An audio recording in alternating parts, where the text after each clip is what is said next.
première, pensez-vous que la tendance manger vegan bio a-t-elle été le principal levier de votre activité ces dernières années? Alors, moi, en fait, c'est pas du tout un levier, puisque, en fait, vous avez vu, je n'en avais pas du tout parlé. C'est-à-dire que je ne me suis absolument pas présenté comme un commerçant en bio. Donc, en fait, le levier, pour moi, il est inexistant.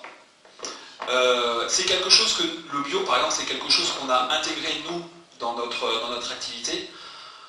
Maintenant, si je voudrais simplement remettre à niveau, en fait, ce que représente le bio dans la consommation. Okay, le bio dans la consommation, c'est 6 à 8%. D'accord? Alors, ce qui est dommage, en fait, c'est que les 6 à 8% fassent beaucoup plus de bruit, en fait, que les 90% restants. Donc, le manger sainement ne passe pas forcément par le bio. Et en fait, si on commence déjà par consommer des fruits et légumes, ne serait-ce que 5 par jour, comme la pub le dit, en fait, manger des fruits et légumes n'a jamais rendu malade. Donc vous n'êtes pas obligé de faire du plus, c'est-à-dire, si on commence déjà par manger beaucoup de fruits et légumes, ça sera déjà pas mal. Voilà. Après, si on est mangé bio, c'est bien aussi. Maintenant, moi, je me positionne en tant que spécialiste en fruits et légumes. J'ai quelque chose d'un petit peu différent, c'est-à-dire, en fait, moi, ce qui m'intéresse, c'est le produit. C'est-à-dire le plaisir de manger. Est-ce que le produit est bon gustativement? Le bio, c'est une autre démarche. C'est une démarche uniquement de santé.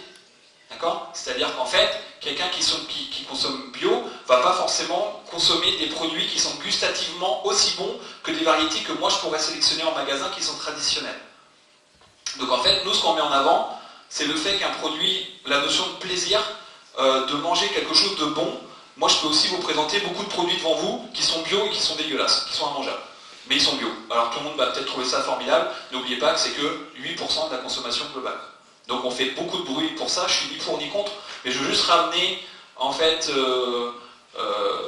un peu d'équilibre sur toute la communication qui est faite autour du bio et sur le réellement consommé. C'est-à-dire qu'en fait, clairement, un samedi, quand vous êtes 4 à l'apéro, tout le monde va consommer bio, d'accord? Au bout de 3 quarts, tout le monde consomme bio. Voilà, plus les apéros passent, plus on est bio.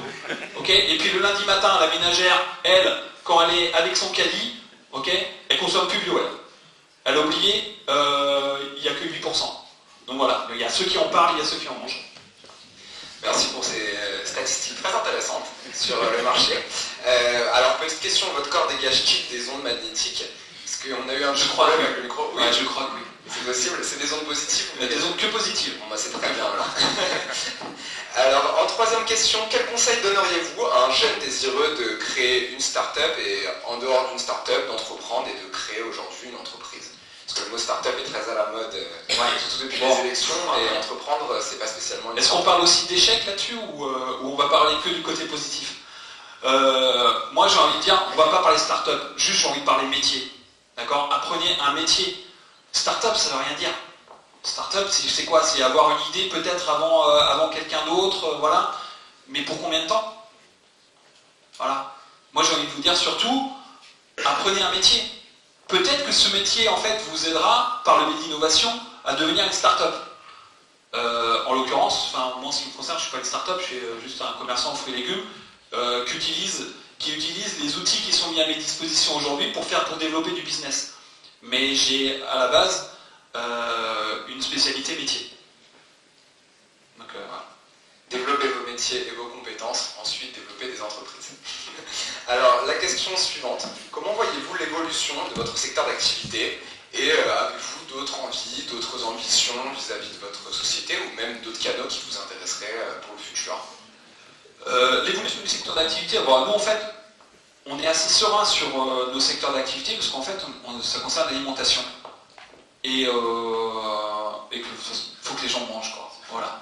Il faut que les gens mangent. Donc si on fait correctement notre travail et qu'on est soucieux de rester en adéquation avec les attentes de nos clients, si on suit cette évolution-là, on n'a pas trop de crainte en soi. Après, d'autres ambitions, d'autres envies, oui, c'est de continuer à développer cette notion d'activité multicanale, toujours en adéquation avec quelles sont les influences actuellement, quels sont les désirs de nos clients. Les derniers Nice, comme je vous disais, c'est Postfruit. Postfruit, c'est simplement né d'un constat. C'est en fait, on parlait de bien-être en entreprise, de cette notion-là dans les entreprises.